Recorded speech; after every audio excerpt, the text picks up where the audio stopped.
ఇక్కడ సంఘాన్ని కూడా, తన సంఘాన్ని కూడా ప్రక్కకాలంలో నుంచి తీస్తాడు ప్రభు. అదే ఇక్కడ చెప్పబడుతున్న మాట. దేవుడు తన స్వరక్తం ఇచ్చి సంపాదించిన సంఘము అనొచ్చుగా, తన సంఘమును అంటున్నాడు.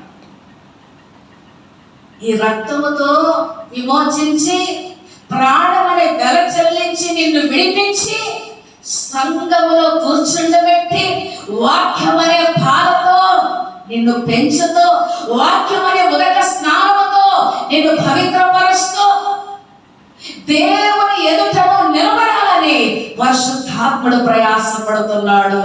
హల్లెలూయా. అందుకే దేవుని సంఘములో వాక్యం వినేవారులారా, నీ బ్రతుకు పరిపూర్ణం అవ్వాలంటే క్రీస్తు రక్తముతో నువ్వు కడగబడాలి.